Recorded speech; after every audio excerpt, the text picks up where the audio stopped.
경남도의회가 지난 3월 지방자치법 개정 8개월 만에 인사청문회 조례안을 입법 예고했습니다. 인사청문 대상 기관을 기존 6곳에서 2곳 더 늘리고 청문회 기간도 확대합니다. 박종훈 기자입니다.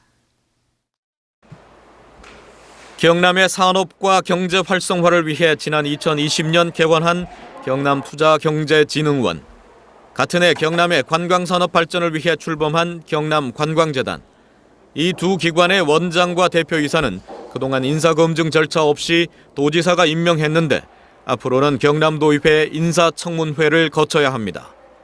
국회처럼 지방의회도 인사청문회를 할 수 있도록 지방자치법이 개정돼 지난 9월 시행에 들어가면서 경남도의회가 인사청문 대상 기관에 경남투자경제진흥원과 경남관광재단을 추가했기 때문입니다. 이로써 지난 2018년부터 경남도와 도의회가 업무 협약으로 6개 도 출자 출연기관장 내정자를 대상으로 하던 인사검증이 8곳으로 확대되는 겁니다. 또 인사청문 요청일로부터 10일 이내에 인사청문을 마치도록 한 것을 20일로 기간을 늘려 관련 자료 분석 등 보다 내실을 기하기로 했습니다. 경남도의회는 이 같은 내용을 담은 인사청문회 조례안을 입법 예고하고 도민 의견 수렴에 나섰습니다. 도민들의 관심도도 높아지고 있고 도덕성, 그다음 전문성을 더 제고하기 위해서 좀 더 강화를 하게 되었습니다. 자본금 100억 원 이상이던 기존 인사청문 대상 기준도 정원 100명 이상 또는 예산 300억 원 이상의 공공기관장으로 새롭게 다듬었습니다.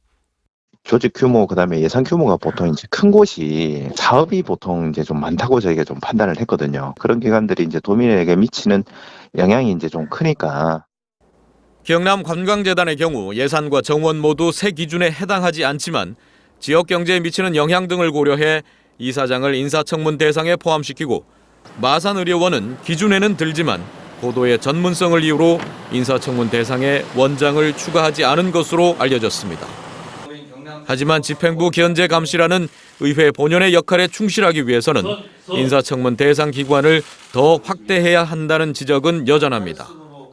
경상남도처럼 큰 기관의 경우에는 16개 도 출자 출연기관장이 다 인사청문회 대상으로 포함되는 것이 바람직하겠고요. 직업공무원이 아닌 정무직 부단체장도 당연히 인사청문회 대상으로 포함되는 것이 도민을 위한 행정이라고. 여기다 지자체장이 지방의회에 인사청문을 요청할 수 있다는 조항을 요청해야 한다는 의무 조항으로 변경하는 등 지방자치법의 추가 개정을 요구하는 목소리도 나오고 있습니다. 전국 17개 광역시도 의회 가운데 지금까지 자체 인사청문회 조례를 제정한 곳은 서울, 부산, 대구, 경북 등 모두 9곳으로 경남도의회는 오는 22일 인사청문회 조례에 대한 심사에 들어갑니다. MBC 뉴스 박종웅입니다.